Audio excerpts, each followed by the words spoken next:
compañeros en el diario Hoy, si te acuerdas, en esa Claro, época. obvio, Pues, claro, obviamente claro. compartíamos, digamos, los momentos difíciles de la prensa ecuatoriana. Ahora, si bien es cierto, te toca estar del otro lado, es decir, del gobierno, y pues obviamente transmitir o comunicar en el gobierno lo que sucede en el Ecuador y tratar de tranquilizar a las masas es difícil. ¿Cómo has encontrado justamente esta tarea que es complicada para un secretario de comunicación del Estado? Lo importante, Jaime, es estar siempre en el lado de los principios.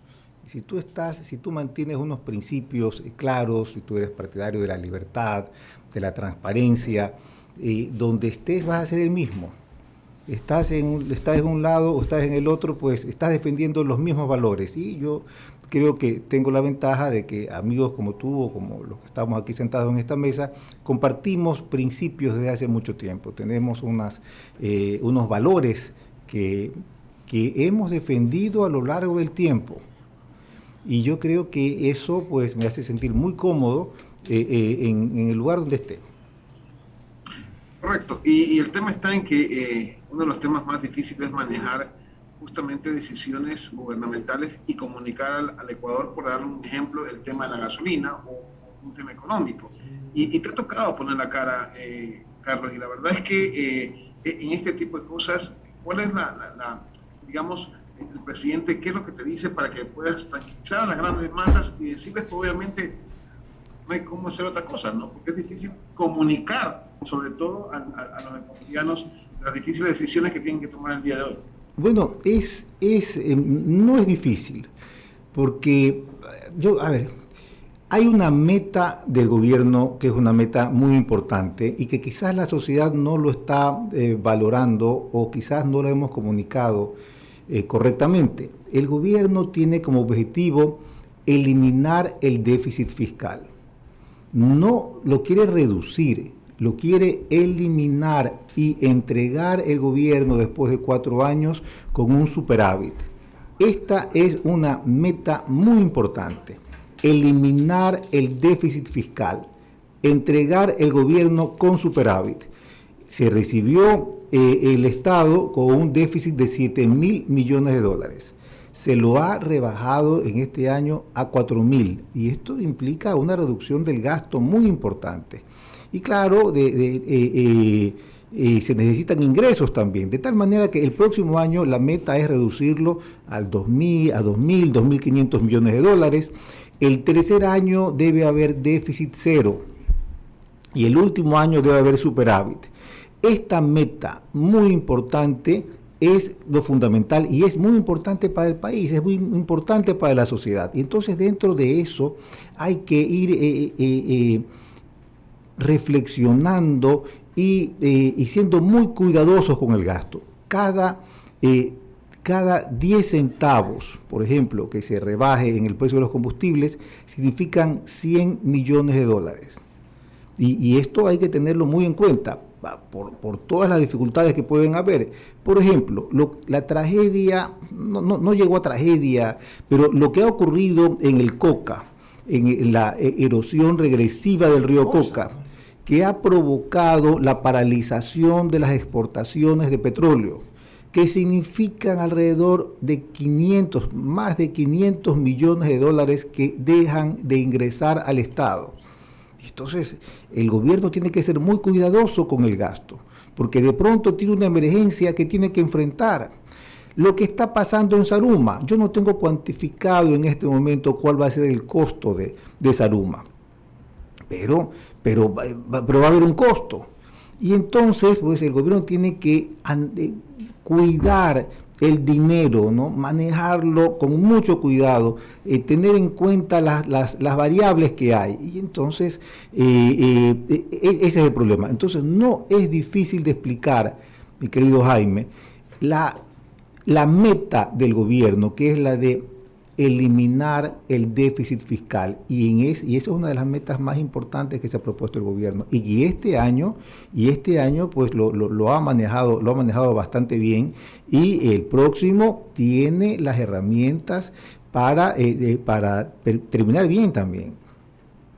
¿Cómo enfrentar a los anarquistas o a los radicalistas en posiciones que no ceden y que pues, justamente no buscan una una conciliación, sino más bien quieren alterar el caos o alterar a la comunidad. ¿Cómo darles un mensaje de tranquilidad y llegar a hacer las paces? Ahí hay Digamos? dos elementos importantes, o tres. A ver, primero, la reactivación de la economía. Hay ya elementos, indicios suficientes para darse cuenta de que la economía se está reactivando. El PIB ha crecido en 3.5%, mucho más de lo que se esperaba 2.8%. Hay un crecimiento de las exportaciones. Las exportaciones no petroleras tienen un crecimiento muy fuerte. En algunos rubros, en camarón, por ejemplo, hay un crecimiento del 30%. 3.600 millones, dijo el presidente, ¿no? Hay una reactivación del empleo. Desde mayo hasta esta fecha hay 280.000 empleos nuevos, empleos dignos. Significa pues, que reciben todas las de ley. Hay una reactivación de la economía. El gobierno está cumpliendo sus promesas. Vea, en diciembre, solamente en diciembre, se ha incrementado el salario básico unificado. El gobierno cumplió su promesa de subir en $25 el salario. Segundo, se está rebajando el impuesto a la salida de divisas en un punto. ISD.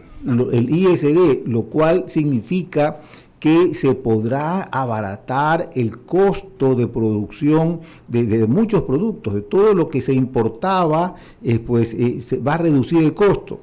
Tercero, el gobierno ha anunciado que los primeros días de enero empieza el programa de microcréditos. Se van a entregar créditos a 30 años plazo al 1% de interés a los pequeños agricultores. Y entonces, una cosa es enfrentar una protesta cuando las condiciones económicas son muy difíciles, como ocurrió en el 2019, u otra cosa es enfrentar una protesta cuando usted acaba de subir el salario básico y cuando está dando créditos a 30 años al 1% de interés a las personas que va a protestar. Y entonces yo creo pues que eso es importantísimo, es una diferencia muy importante.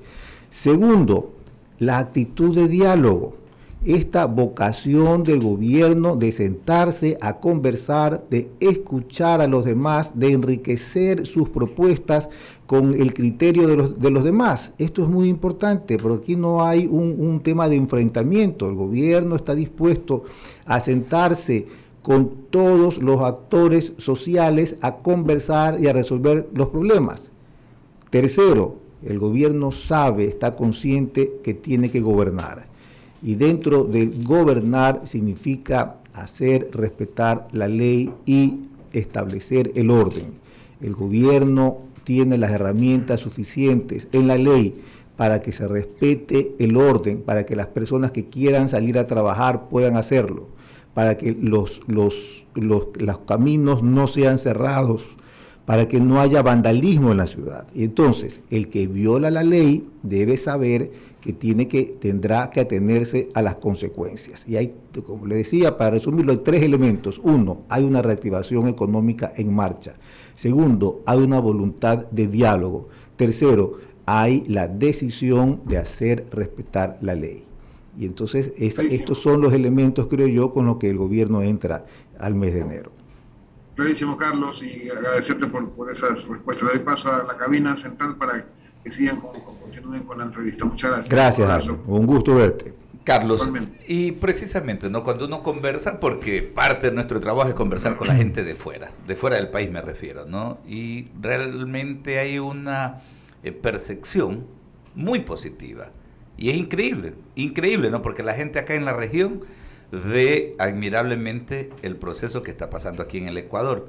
Y la gente más allá, incluso ya más allá del Atlántico, todavía están digiriendo el resultado de ese viaje y de la participación del presidente en Glasgow. Pero increíblemente aquello no se traduce acá. Y acá más bien nosotros estamos abocados, ¿no?, a un grupúsculo de dirigentes políticos y de dirigentes gremiales que al parecer definitivamente siempre van a estar en contra de todo y no tienen ningún tipo de compromiso con el país. Eso es lo más duro de enfrentar. No, yo creo que sí se siente en el país. En el país la reactivación económica se siente. Esas 288.000 personas que este año, desde mayo hasta acá, han conseguido empleo, lo sienten, lo saben sus familias. Y las exportaciones que han subido se sienten. Entonces, discrepo con usted de que en el Ecuador no se siente lo que está pasando. A ver, sí. Perdón, tal vez me expresé mal. Porque no, de que se siente es evidente, porque en esta época de diciembre, de compra, es evidente, consumo. En las calles se ve, en el comercio, en la bahía, en los moles. No me refería a eso, decía más bien ese canibalismo político, por eso anotaba y señalaba muy puntualmente a la clase dirigente. El gobierno entiende claramente que el tema es la economía. El gobierno entiende que tiene que concentrarse, en mejorar las condiciones de vida de los demás, de las mayorías. En la medida que esto ocurra, en la medida que la gente tenga empleo, que la gente pueda emprender en negocios, que los negocios funcionen, que venga inversión, que vengan millones de dólares en inversiones al Ecuador, y lo político va a cambiar, el escenario va a cambiar. Veamos los posibles levantamientos que se han anunciado en enero. ¿Cómo puede con qué es muy distinto que salgan los trabajadores a protestar con un gobierno que les ha subido $25 de salarios en el salario mínimo? Es difícil que los campesinos que están recibiendo, que van a empezar a recibir créditos al 1% de interés a 30 años, el ambiente va a ser distinto. En la medida que el ambiente sea distinto, los políticos tienen que entender que la situación ha cambiado, que la situación va a cambiar. Y yo creo que la prensa y los periodistas también tienen que enfocarse en la nueva realidad. Y la nueva realidad es que hay una reactivación importante de la economía. Y que en la medida de que esto siga adelante, imagínense un gobierno que va a eliminar el déficit, tenemos que apoyar este tema, ¿no? Sí, pero insiste la clase política en esto. Ya ayer veía a un expresidente de la República, ¿no? Ya están armando, entonces ya ahora es bueno incluso pues hablar con la derecha. No hay problema hablar con la derecha, decía este personaje que supuestamente se identificaba con la izquierda. Entonces ya están armando toda una estrategia, todo un aparataje, lo decía en otro medio de comunicación ayer en la mañana, ¿no? Con la misma consigna de siempre, de la oposición por la oposición. Puede ser, pero yo le quiero señalar un tema. Vea lo que ha ocurrido en la Asamblea Nacional. El gobierno no tiene mayoría en la Asamblea. La Asamblea está profundamente dividida. Sin embargo, el proyecto de reforma tributaria, que era vital para los planes del gobierno, en este momento es una ley. Es una ley, existe. El caso de los papeles de Pandora, que parecía en un momento una amenaza terrible, está sepultado. Está sepultado porque no había absolutamente nada de fondo, porque no había nada de lo que se pueda señalar, pero esto está liquidado. Y entonces, no crea usted que esto ocurre por cuestiones de azar. Hay en el gobierno una mano que conduce la política y que ha logrado llegar a este fin de año en circunstancias muy buenas. Termina el año, el gobierno ha desactivado el caso de los Pandora Papers y tiene la ley tributaria. Subió el sueldo. Claro, en el plano de la política y en el plano de la economía ha subido el sueldo, ha bajado el ISD y va a empezar el tema de los créditos. Todo esto, además de justo, porque el gobierno considera que el incremento de los salarios es un acto de justicia, tiene un importante efecto económico. Va a reactivar la economía, es un poderoso impulso para la economía. Y además de justo y necesario en la economía, tiene también un efecto político. Entonces yo creo, vea, si hacemos un balance del año, yo creo que el balance es muy bueno. A ver, se han vacunado a más de 12 millones de personas. La situación sanitaria es radicalmente distinta de antes que empiece el gobierno. Antes que empiece el gobierno, la sociedad estaba angustiada, pensando en si podría vacunarse o no y si tendría acceso o no a la vacuna. En este momento esa ansiedad, esa angustia ya no existe. No solamente se han vacunado a 12 millones de personas, sino que el gobierno tiene el stock suficiente de vacunas. Se ha empezado a aplicar la tercera dosis. Todo aquel que quiera vacunarse va a poder hacerlo. El gobierno incluso ha impuesto la vacunación obligatoria. La situación de solamente en la cuestión de las vacunas, el país es otro, es distinto. La reactivación económica, el incremento del empleo, el aumento del salario, el balance de año es realmente bueno. No sé, me gustaría conversarlo con ustedes, me gustaría escuchar sus opiniones, pero son más las cosas positivas que están pasando, que han pasado, que las que pudieran ser negativas, ¿no? La conflictividad social, el tema, o sea, las dificultades que han tenido, yo creo que las hemos superado con éxito. Claro, es evidente que aquello de la polarización que había, nosotros arrancamos el 2021 con tremenda efervescencia política, no año electoral, primera vuelta, segunda vuelta, pero definitivamente aquello de la polarización que había a inicio de año ha ido desapareciendo. 8:57. Ramiro Cepeda con otras inquietudes para el vocero presidencial Carlos Gijón. Carlos, qué gusto. Qué gusto, Ramiro. Estar aquí y en persona. Qué gusto, Ramiro. Un gran amigo. Igual, y así es. Y con el grado de amistad que te tengo, quiero preguntar lo que voy a preguntar. El presidente es un hombre honesto, el presidente es un hombre decente y el presidente es un hombre bien intencionado. Cuando vino el tema de los papeles de Panamá, él salió por sus fueros cuando vio una publicación que no le pareció y emitió una carta. Puedo no estar de acuerdo con algo de lo que se dijo, pero defiendo el derecho a que lo diga toda la vida. Uh-huh. Y ahora viene mi pregunta con este antecedente. Hay una sentencia de un juez constitucional en que, previo a un habeas data solicitado por un general de policía, se manifestó que había una reunión, se declaró que una reunión para calificar sus ascensos no se dio.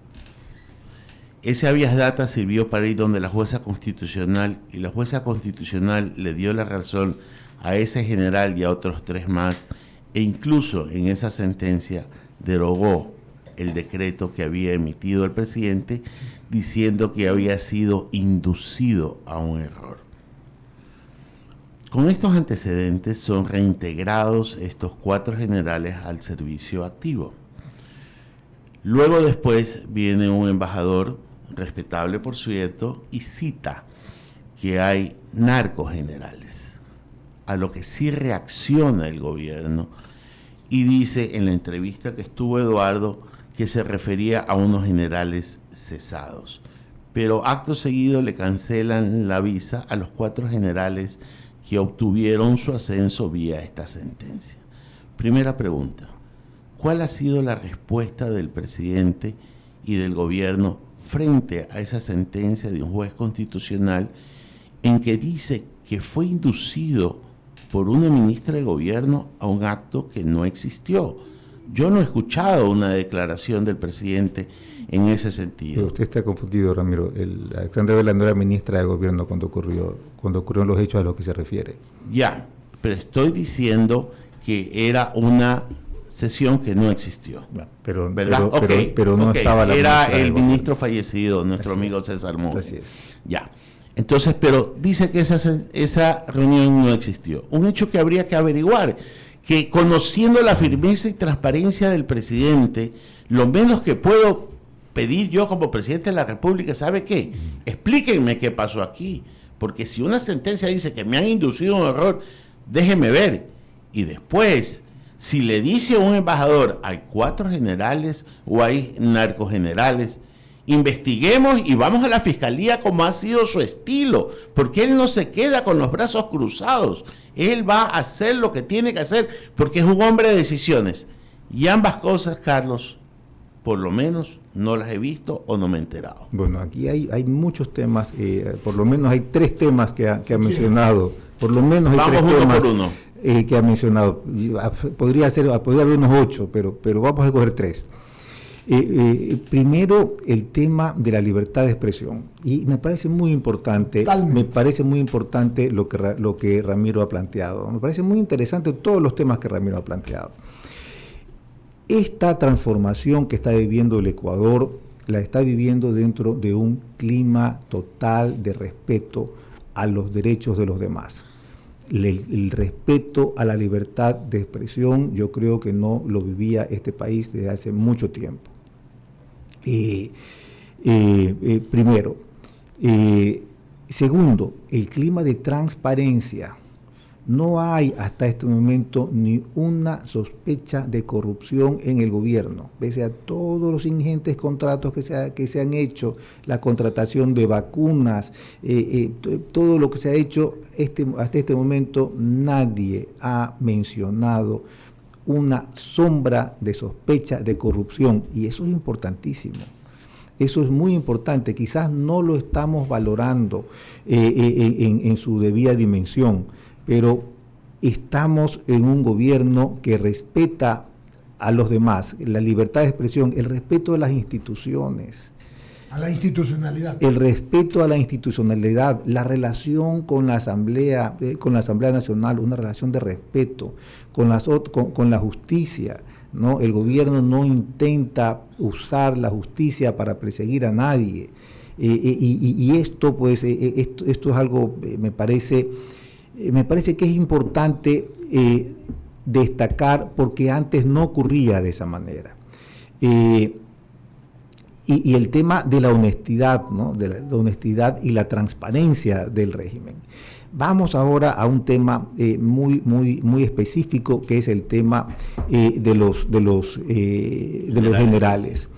Ramiro ha mencionado varias cosas y la verdad es que estoy tratando de ordenarlas en la cabeza. Ramiro dice que la jueza ha determinado que una reunión no existió. Bueno, el gobierno considera que la reunión existió. El gobierno tiene las pruebas suficientes de que esa reunión existió. El gobierno considera que la jueza cometió un error al establecer su sentencia y por eso apeló. La sentencia de la jueza ha sido apelada y tiene que ser resuelta por un tribunal, ¿no? Y entonces el tema específico de que si la reunión existió o no existió, la jueza ha dicho que no. Bueno, el gobierno considera que se ha demostrado suficientemente que la reunión existió y por eso se ha apelado y tenemos que esperar el pronunciamiento del tribunal. El pronunciamiento de la jueza no es de última instancia. Y luego viene, es de inmediato cumplimiento, pero no es última instancia. Sí, estamos de acuerdo. Y luego vienen las declaraciones del embajador. La embajada de los Estados Unidos ha quitado la visa a los 4 generales que han apelado y a la jueza que tomó la decisión. Y a la jueza que tomó la decisión favoreciéndolos. Esto es un acto del que yo no tengo que pronunciarme porque yo soy vocero de la Presidencia de la República, sí, y no del gobierno de los Estados Unidos. Pero entiendo por las declaraciones del embajador que aquellas personas a las que se le quitó la visa, o sea, los 4 generales más la jueza, debe tener sospechas la embajada de los Estados Unidos, la DEA, los organismos pertinentes, de que tienen alguna implicación en actos de corrupción. Yo no encuentro otra explicación, y el mismo embajador lo ha dicho, a que exista otro motivo para que el gobierno de los Estados Unidos, en uso de sus atribuciones, de sus funciones, le haya quitado la visa a estos generales de policía y a la jueza. Carlos, entiendo tu respuesta. Solo déjame interrumpirte para que me complementes, por favor. Yo no quiero que declares por el embajador. Yo estoy citando al presidente de la República cuando contestaba en la entrevista que estuvo con Eduardo que se había retirado la visa a 4 ex generales y se refería puntualmente a los generales a lo que está citando. Por tanto, al ser vocero de la presidencia, sabiendo que hay hechos de corrupción presumibles, hasta que no se... Lo primero que hago es, siendo parte de la policía, porque la policía está bajo la égida del Ejecutivo del Ministerio de Gobierno, investigo y pongo la denuncia, pero no puede ser que la alerta me la presente la embajada con insumos de la policía, algo que tampoco se ha explicado, Ramiro, suficientemente. Me parece bastante fácil de colegir que deben haber habido algunos motivos por qué esos generales no fueron ascendidos. Los 4 de una sola promoción. Claro. Y que deben haber algunos motivos por los que no fueron ascendidos, y es bastante fácil de colegir que esos motivos pueden estar relacionados con el hecho de que la embajada de los Estados Unidos les quitó la visa. ¿Y no le parece, ¿verdad?, que es necesario que el país entero conozca cuáles son esos motivos? ¿Qué es lo que estamos demandando? A ver, Ramiro, aquí tenemos 2 hechos. Primero, esos generales no ascendieron. Luego ha coincidido, por decirlo de alguna manera, que la embajada de los Estados Unidos les ha quitado la visa.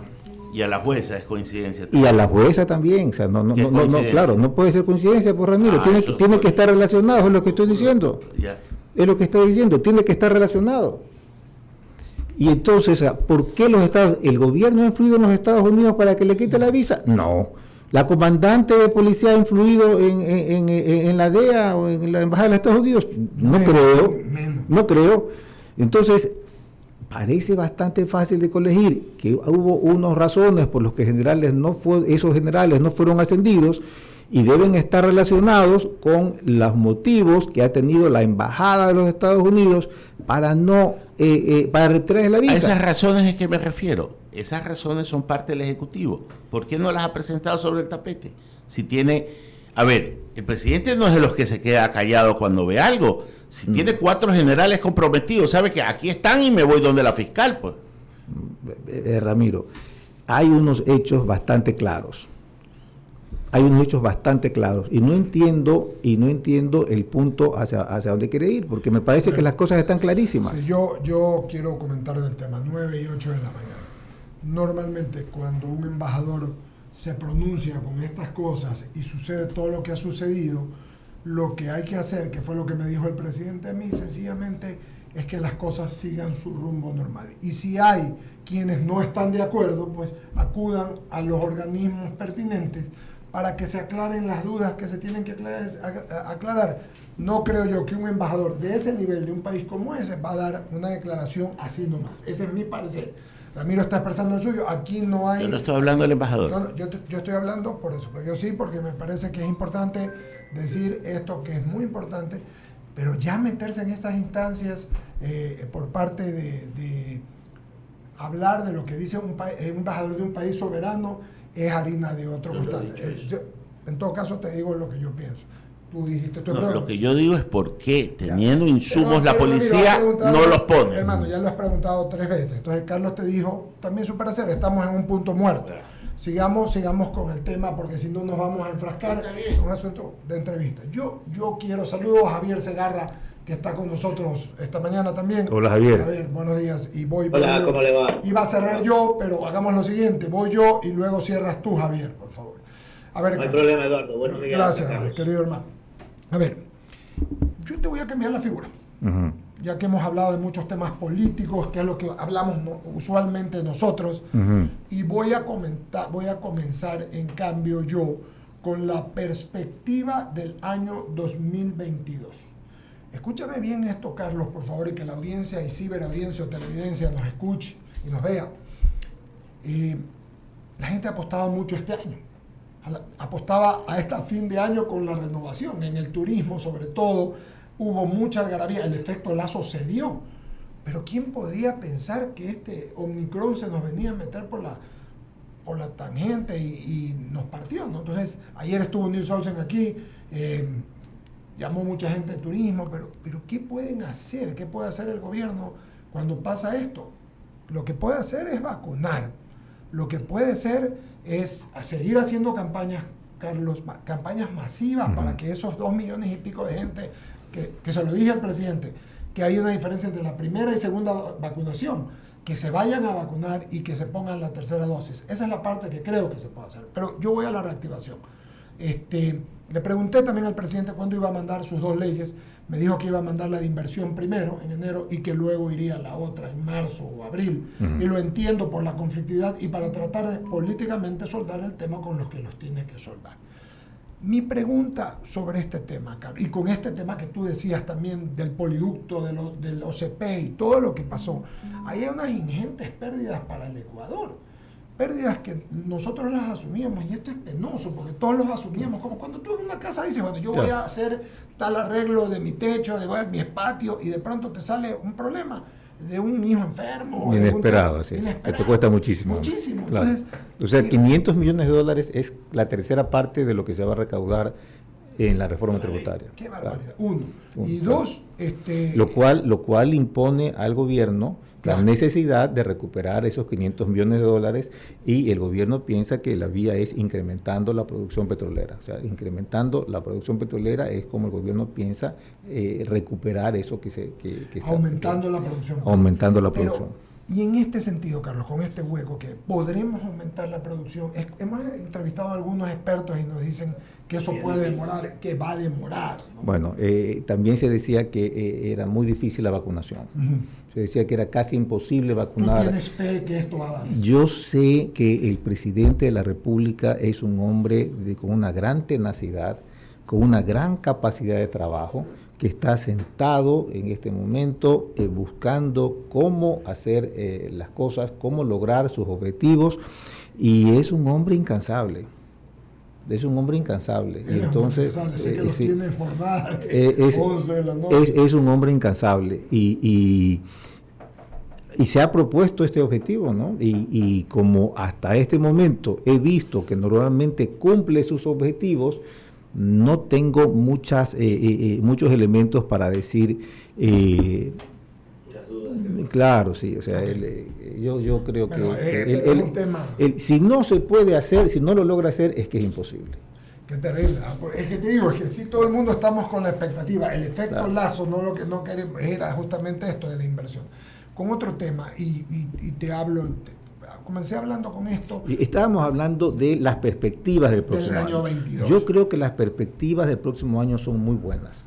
Son muy buenas. Aun cuando pase esto que ha pasado en los 500 millones. Sí, porque en el momento de los 500 millones, pues el gobierno se despertaron todas las alertas, dijeron, bueno, esto cómo nos vamos a recuperar, y esto es lo que tenemos que hacer, y cuáles son los planes de contingencia. El gobierno primero ha dado ya los pasos necesarios. O sea, en este momento, diciembre ha sido muy importante para la economía, porque el impulso que se va a dar a la economía en los primeros meses con el aumento del salario y con los créditos es fuerte. O sea, el consumo va a subir muchísimo. Luego vienen 2 temas importantes: la inversión. Sí. La inversión extranjera. En enero, ¿verdad?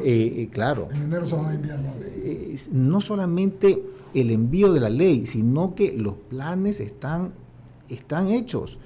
La reunión de inversionistas fue muy exitosa. Solo quiero poner un ejemplo. Vale. La construcción del 5.º puente en Guayaquil. Que es una pelea nuestra que le hemos sacado, pero increíblemente. El quinto puente de Guayaquil es una inversión de 1.500 millones de dólares. Trabajo. Exactamente. Es una inyección, a la vena, ¿no? de la economía. He visto que hay, hasta la semana pasada, habían 2 empresas extranjeras interesadas en el tema, ¿no? Disputándose ambas el tema. O sea, están, a ver, el ¿concesión hecho, o APP? APP. Y entonces, El gobierno apuesta fuertemente a la inversión privada. El gobierno ha planteado, una promesa de campaña, conseguir 30.000 millones de dólares en inversión extranjera durante los próximos 4 años. Es una aspiración 30.000. Claro, digamos que consigue la mitad. Okay. Digamos que consigue la mitad. Digamos que en los próximos 4 años vamos a tener 15.000 millones, que el presidente fracasa y que no logra conseguir los 30.000 millones y que apenas consigue 15.000 millones de dólares. Esto va a cambiar la economía del país. Claro. Esto va a cambiar la economía del país. Y las circunstancias internacionales, ¿no? Uno puede decir, bueno, de pronto el Perú no está en una gran condición para recibir inversión extranjera, no sabemos todavía cómo va a estar Chile, y entonces el Ecuador se convierte en una opción muy importante, muy importante. Y entonces hay los elementos suficientes para pensar que el próximo año va a ser un muy buen año. Y esto no depende solamente de que la Asamblea apruebe o no la ley. Uh-huh. Ojalá que lo apruebe para que sea más fácil.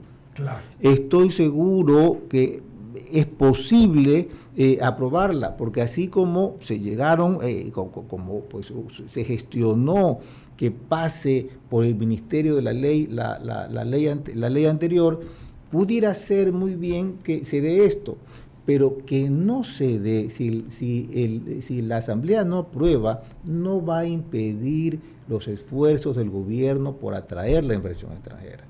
Entonces, yo creo que el próximo año es muy auspicioso. Que en el mismo sentido, Carlos, y qué bueno porque eso le da fin de año a la gente esperanza. En el mismo sentido, cuando hablamos de la vacunación, y se sigue vacunando, ¿no? Uh-huh. Y vuelvo a decirle, se lo dije al presidente, y esto fuera el micrófono, presidente, es importante hacer una campaña con todo para los que no se han vacunado en segunda vez, ¿me entiendes? Sí, solamente sí, primera sí. Y la tercera. Pero, ¿sabes qué pasó en la vacunación, Carlos? Y lo hablábamos ayer contigo, Alberto, no sé si Ramiro estaba aquí todavía, Javier o Jaime. Javier no estuvieron ni Jaime. Jaime estuvo un rato.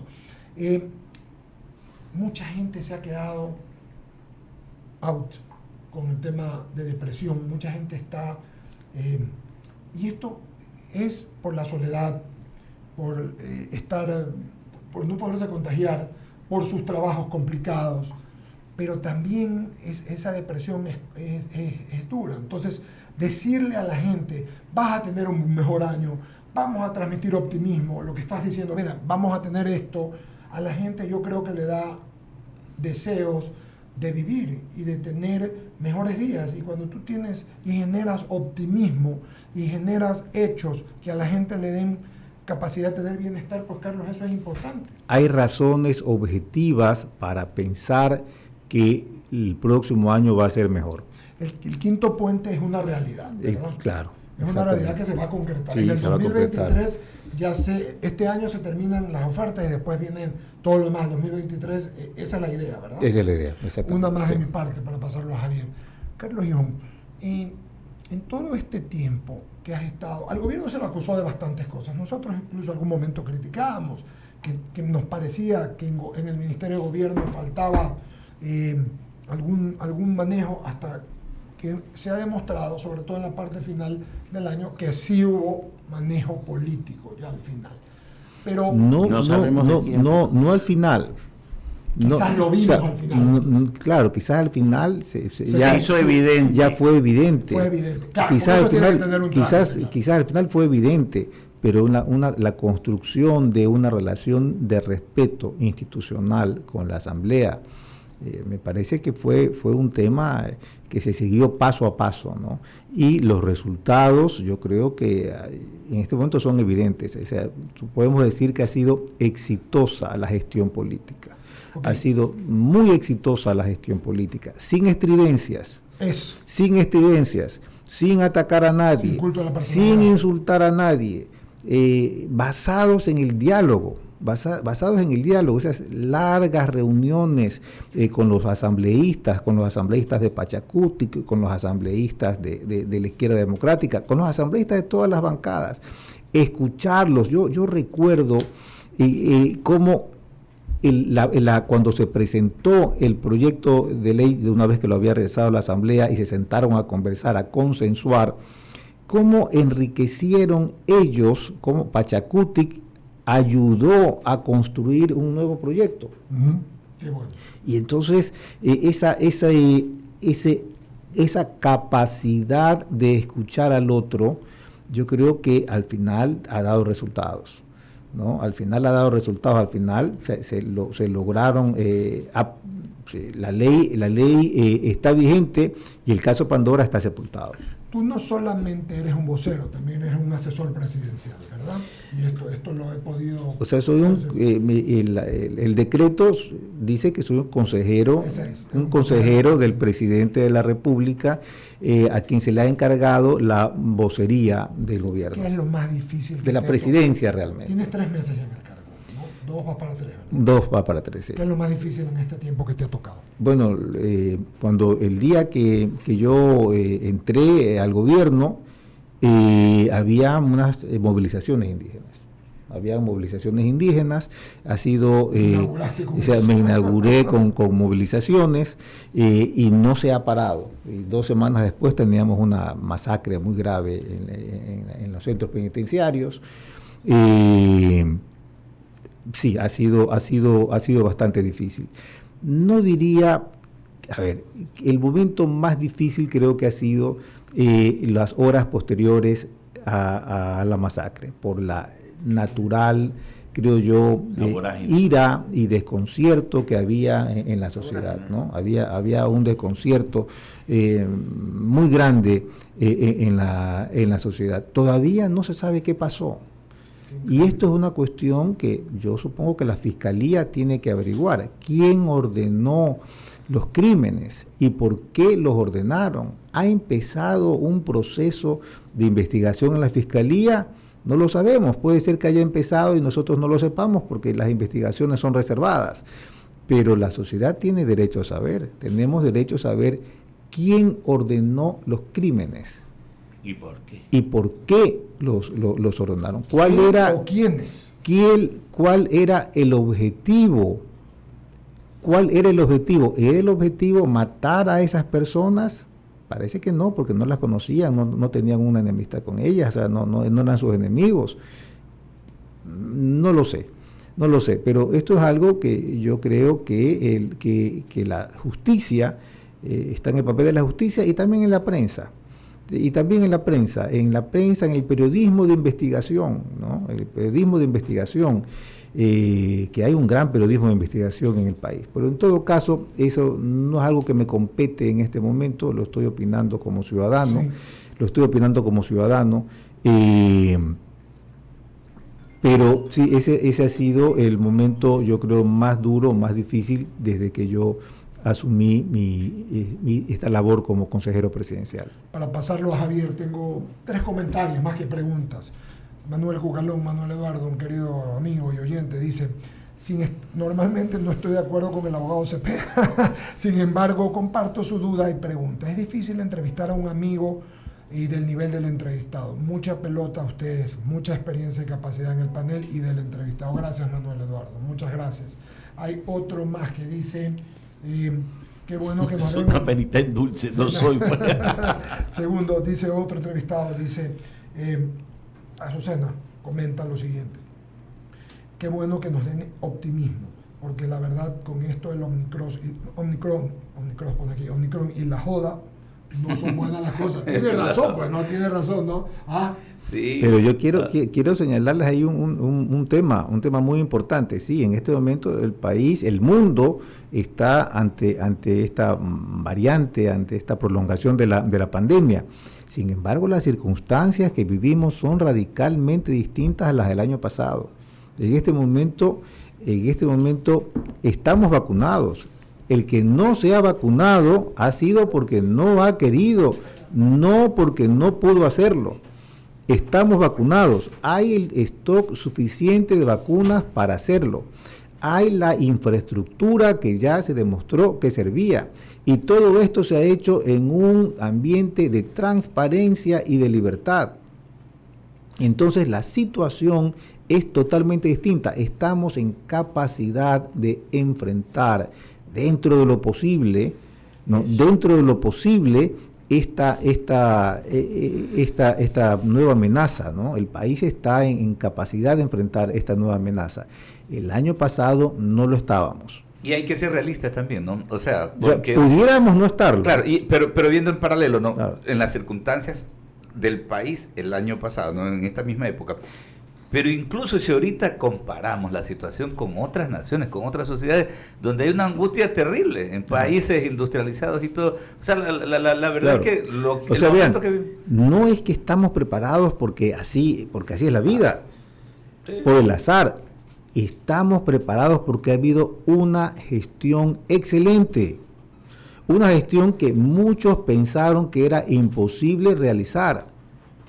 O sea, ha habido un trabajo impecable y eso es algo que hay que reconocer. Sí, estamos en y vean incluso el manejo. En este momento el gobierno ha hecho lo posible para que no se ocasione un bajón y una paralización de la economía. O sea, no hemos ido a un confinamiento y dentro de eso la sociedad tiene que ser responsable, ¿no? Todos nosotros, porque este es un problema que no lo va a resolver solamente el gobierno. Este problema lo tenemos que enfrentar todos, ¿no? Usando la mascarilla, manteniendo la distancia social, no acudiendo a lugares cerrados, llenos de personas. Es nuestra responsabilidad también. Termina siendo así la responsabilidad. Hay que darle paso a Javier Segarra, que continúa con la entrevista. Javier, buenos días.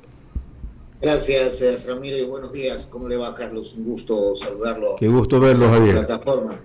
Gracias y bienvenido nuevamente también al panel de la radio. Ayer lo entrevistaba al subsecretario general del Gabinete de la Presidencia, Francisco Briones, y coincide con lo que usted señala en el sentido de que el 2022, sin duda, las expectativas desde el punto de vista de la reactivación son elocuentes. La pregunta es, con esta disminución que vaya a haber en el impuesto a la salida de divisas, es fundamental para ir generando o inyectando esa reactivación que requiere el sector productivo, porque no solamente es cuestión de aumentar el sueldo, ¿no? No entendí la pregunta, perdóneme. Que es fundamental que se aumente el sueldo, pero también con esta disminución en el impuesto a la salida de divisas, 0.25 cada 3 meses, digo, es fundamental para poder reactivar el sector productivo. Sí, es importante, es muy importante y las medidas están tomadas en ese sentido, de reactivar la economía, o sea, tanto la disminución del ISD como el incremento del salario. El incremento del salario va a tener una gran importancia en el consumo. O sea, este aumento de la demanda va a obligar a las empresas a producir más, porque si van a vender más, si están vendiendo más, pues esto va a activar el empleo, por ejemplo. O sea, es muy importante esta inyección a la economía, ¿no? A la reactivación, es muy importante. Y lo otro, entiendo que el presidente de la República irá los primeros días del próximo año a Zaruma. Es un tema que sin duda también le puso mucho empeño en ese sentido, porque hay que saber qué es lo que se tiene que hacer en Zaruma frente a la minería ilegal, Carlos. Bueno, en este momento la prioridad es la vida. Y en este momento el gobierno está concentrado en salvar la vida de las personas y por eso el primer paso ha sido la evacuación de la zona en riesgo y de buscar un lugar, alternativas donde esas personas puedan ubicarse. Esa es en este momento la principal la principal preocupación del régimen. Salvar vidas, evitar que mueran personas y en eso estamos concentrados en este momento. El tema de cómo, ahí vienen dos problemas Luego, el tema geológico, el tema de la situación de Zaruma, ¿no? Cuáles son las medidas que tienen que tomarse para evitar que la ciudad se hunda. Y el otro tema, Zaruma es una ciudad que vive de la minería, cuyos ingresos son, sus ingresos en gran medida están se causan en la actividad de extraer el oro que está debajo de la ciudad. ¿Cómo va Zaruma a vivir eliminando la minería? Entonces hay que encontrar unas maneras de tampoco acabar con la economía de Zaruma, ¿no? De que esas personas, buscar el justo medio, claro, o sea, hay que salvar las vidas, hay que salvar la ciudad y hay que salvar la economía de la ciudad también.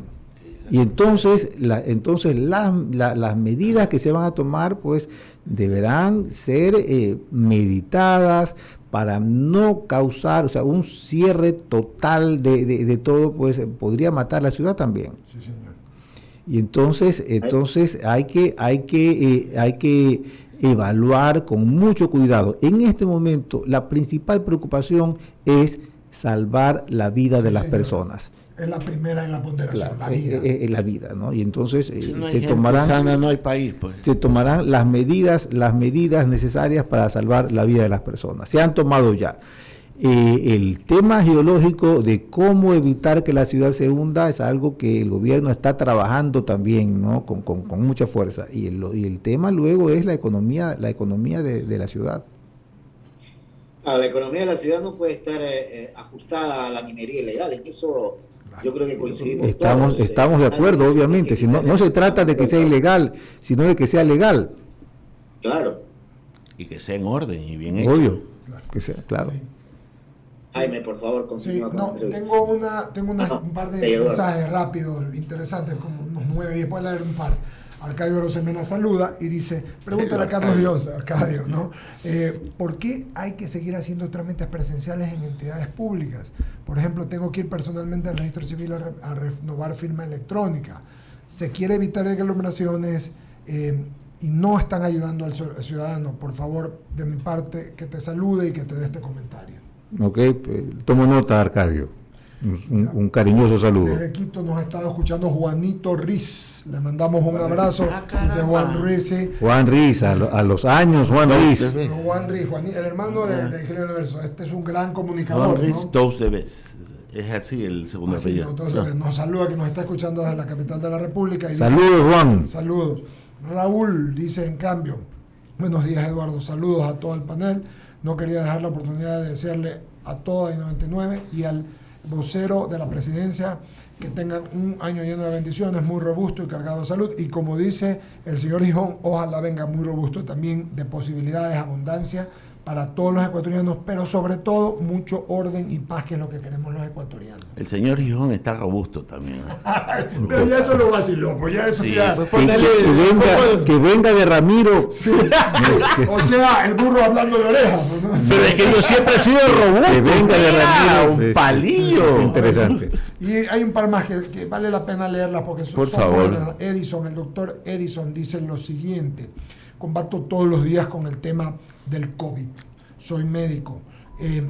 Les digo de todo corazón a los amigos del gobierno que hacen un buen trabajo. No obstante, lo que dice usted y ha comentado varias veces el señor Quintana, hay que hacer una campaña masiva en medios masivos, porque no todo el mundo sabe dónde vacunarse, y lo que dijo el gobernador el otro día respecto a que las pruebas son gratis, hay que comunicarlo. Y estuvo por aquí Pablo Arosemena Sí, y la nos semana dijo pasada. que hay pruebas gratis en lugar de, porque las pruebas, por supuesto que bajaron de 90, 40, 35, pero igual son costosas, ¿no? Claro.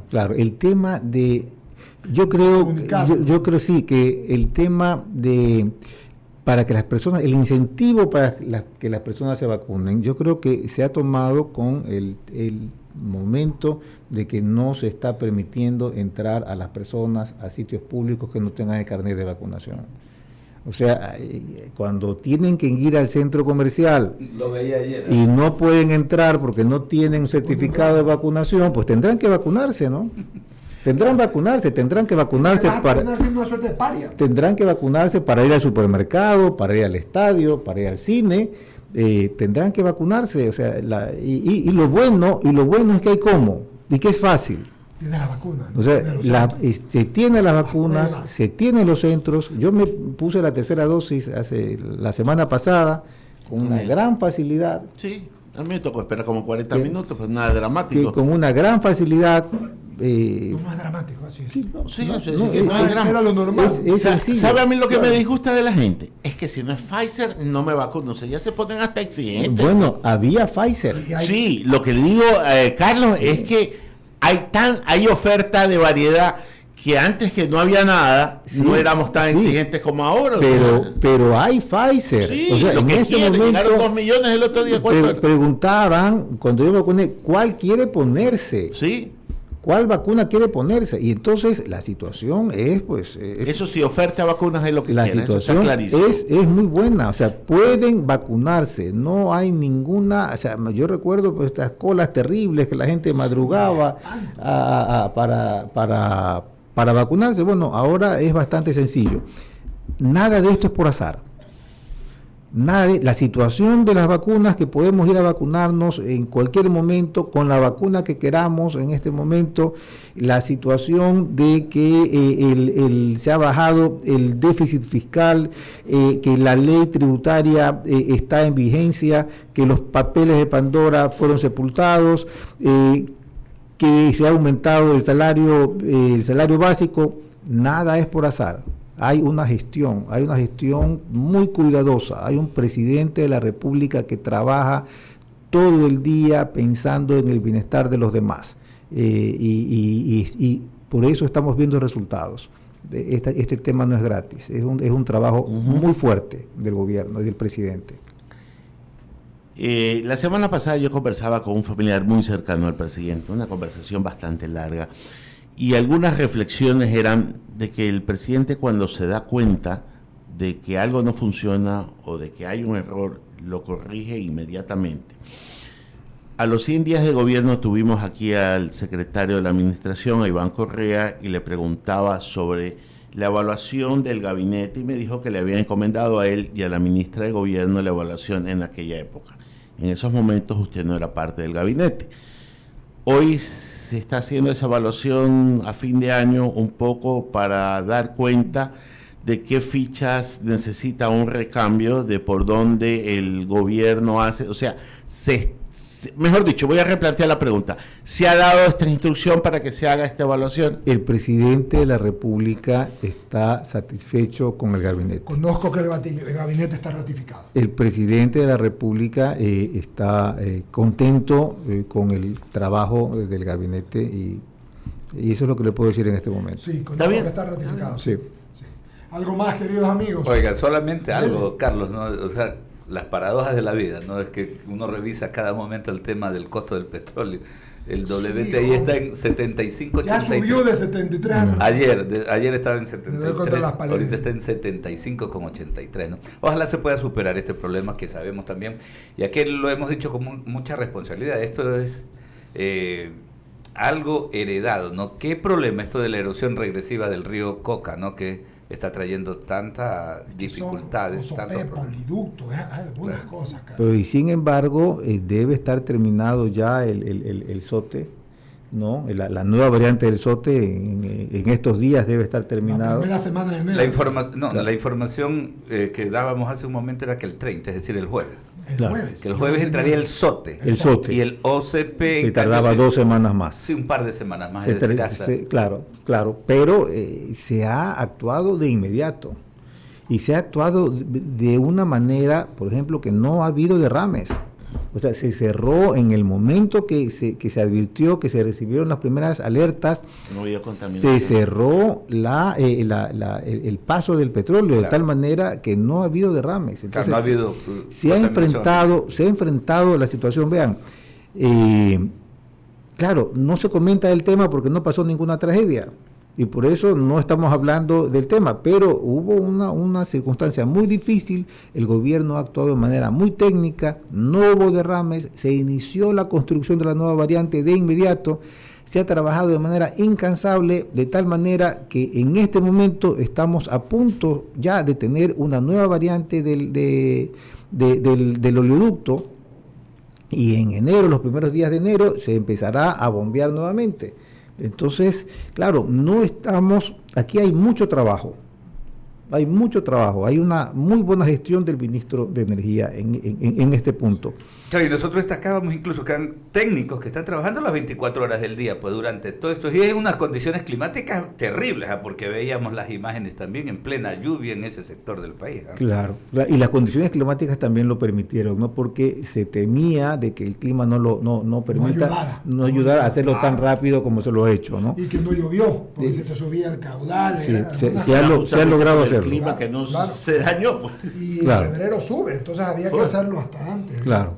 Oye, me quedo con algo más que decía Carlos, ¿no? El hecho de que las circunstancias podrían obligar, ¿no? Y ojalá que sea así, podrían obligar a que la clase política precisamente tenga que direccionar sus estrategias, ¿no? Y sus malas estrategias, porque ese es un grave problema, es lo que yo decía cuando le consultaba, ¿no? El hecho de que aquí más se vive por la voracidad de querer tener control en espacios de poder, básicamente, ¿no? De quienes hacen la actividad política, sea el gobierno que esté en funciones en ese momento, ¿no? Hay gente que históricamente ha estado interesada en eso, desde atrás, querer gobernar y buscar espacios de poder, y eso yo creo que es lo que ha hecho tanto daño a este país, y ojalá que esas circunstancias precisamente pues ubiquen a estos políticos, ¿no? La economía es la clave. Estoy recordándome de Bill Clinton en su campaña. Is the economy stupid? Así ponía nada. La economía es la clave. Y lo que te decía tu padre espiritual, Monseñor Arregui. ¿Cuál de tantas? No, al final de cuentas todo eso. El Monseñor Arregui tiene una linda frase que dice: After all, everything is about money. Finalmente todo termina siendo así. Y yo pregunto algo para concluir, Carlos, agradecerte el tiempo y también hacer este ejercicio democrático que hacemos los periodistas, de escuchar, de que se nos critique y contestar, pero con tolerancia, pues no, sin ambajes. Aquí se ha preguntado, aquí no hay un guión, hemos preguntado todos los 5 lo que queríamos preguntar, claro. Y nos has contestado a todos. Yo quería preguntar finalmente respecto a algo que probablemente a mucha gente no le importe, ¿no? Pero que pienso que se debe dar, o capaz que no está en el top of mind de la gente, que es la ley de comunicación. Veo que en la Asamblea están moviendo esto y que se está dando, el presidente ha dado cumplió su palabra, porque lo dijo en su segunda campaña, que eliminaría la ley y lo firmó, hasta lo notarizó y tal. ¿Hay algún avance en el tema? Bueno, el gobierno cumplió. El gobierno envió la primera semana a la Asamblea y hizo algo más. Derogó el decreto, derogó el reglamento. Derogó el reglamento de tal manera que la aplicación de la ley se hace imposible. Se hace imposible. Y esto es muy importante. Sin embargo, el resto de la sociedad tiene que hacer su parte. El presidente envió ya la propuesta de reforma. Los legisladores tienen que, creo yo, dar fe de su compromiso con la libertad, tratar el tema. Y la prensa también, porque yo no he visto interés en la prensa, por lo menos en lo que se ha publicado, en que el tema avance. Y entonces el presidente envió el nuevo proyecto. Y ahí se acabó el tema. La prensa no lo ha recogido, no ha insistido, no le pregunta a los actores políticos. Los actores políticos no tocan el tema, y entonces pues no se editorializa, porque por ningún lado tampoco. Pero vamos a darle, bien que lo hemos dado. Pero Eduardo, aquí tú lo has tocado. De vez en cuando, y eso que nos copian. Sí, efectivamente. Pero vamos a seguirlo, y tienes toda la razón. Solo me quedo en que tú, Carlitos, ¿te sientes cómodo en el cargo? Es un cargo nuevo para mí. A eso iba. Es algo totalmente distinto. Pero a lo largo de mi vida yo he hecho cosas distintas. ¿Te está costando? He ido cambiando de enfoques, y no es la primera vez que hago algo distinto. Pero aquí no se permite el error. Las circunstancias son complicadas. En términos generales, mis circunstancias son un tanto complicadas, no voy a hablar del tema. Pero me siento identificado mucho en los valores. Creo que es una obligación ciudadana apoyar aquello en lo que uno cree. Yo he creído en el presidente desde antes de que gane la presidencia, desde antes de que sea candidato, creo incluso, y creo en él, y creo que tenemos los mismos valores, que son los valores que compartimos todos los que estamos en esta mesa. Y en esa medida me pareció que era necesario dar lo que uno pueda para que este proyecto, que es un proyecto democrático, un proyecto de libertad, salga adelante. Y estoy haciendo lo que creo que es mejor. Seguramente tengo errores, seguramente otra persona lo puede hacer mejor, siempre alguien puede hacer mejor las cosas que uno, pero yo estoy dando todo lo que puedo de acuerdo a mis circunstancias. Muchas gracias a Carlos Gijón, vocero de la Presidencia de la República y consejero presidencial, pero sobre todo un periodista y un querido amigo. Gracias por contestar, gracias por estar aquí, por dar la cara. Seguiremos conversando con el favor de Dios, que sea un buen año para ti y tu familia y para el Ecuador a través del gobierno. Muchas gracias a ustedes, me ha encantado estar aquí.